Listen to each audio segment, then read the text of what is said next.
पहलगाम में हुए भयानक आतंकी हमले के बाद भारत ने आतंकियों और उनके मददगारों को कल्पना से बड़ी सजा देने का ऐलान किया है। ये सजा मिलनी शुरू हो चुकी है। ऑपरेशन सिंदूर में भारतीय सेना ने अब तक पाकिस्तान के 9 आतंकी ठिकानों को बर्बाद कर दिया है, जिसमें करीब 100 आतंकी ढेर हो गए हैं। इधर जम्मू कश्मीर में आतंकियों का सफाया करने के लिए सुरक्षा बलों ने ऑपरेशन केलर लॉन्च किया है। इस ऑपरेशन के तहत 13 मई को आतंकियों के साथ हुई मुठभेड़ में सेना ने 3 खूंखार आतंकवादियों का सफाया कर दिया है। ये तीनों लश्कर के आतंकी बताए जा रहे हैं। इनके पास से भारी मात्रा में गोला बारूद और असलहे बरामद हुए हैं।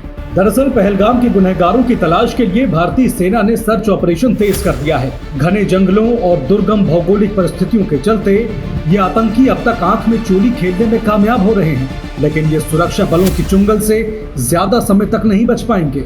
उधर शोपिया में हुई मुठभेड़ के दौरान भारतीय सेना ने लश्कर के 3 आतंकवादियों को मार गिराया है, जिनमें से 2 शाहिद कुट्टे और अदनान शफी की पहचान हो गई है। तीसरे का नाम एहसान उल हक शेख बताया जा रहा है। पहलगाम आतंकी हमले की जिम्मेदारी TRF नाम के जिस आतंकी संगठन ने ली थी, वो पाकिस्तानी आतंकी संगठन लश्कर तैयबा का ही मुखौटा संगठन है।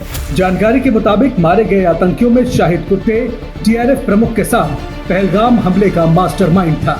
शोपिया के शुक्रू केलर इलाके में सुरक्षा बलों को आतंकियों की मौजूदगी के इनपुट मिले। सूचना के आधार पर भारतीय सेना ने सर्च ऑपरेशन चलाया। इस दौरान घबराए आतंकियों ने सेना पर गोलीबारी शुरू कर दी। सेना की जवाबी फायरिंग में 3 आतंकियों की मौत हो गई।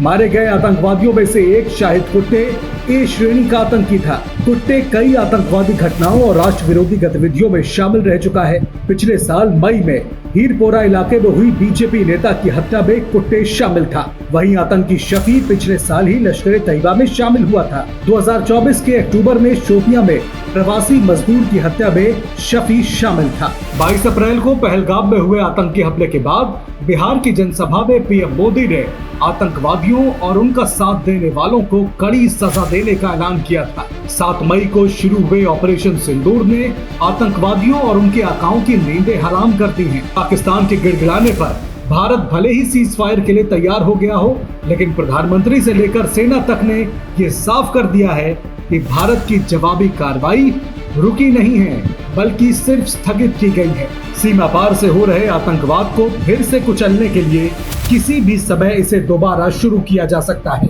इधर पाकिस्तान की मदद से जम्मू कश्मीर में चल रहे आतंकी नेटवर्क को भी सुरक्षा बल ध्वस्त करने में लगे हुए हैं।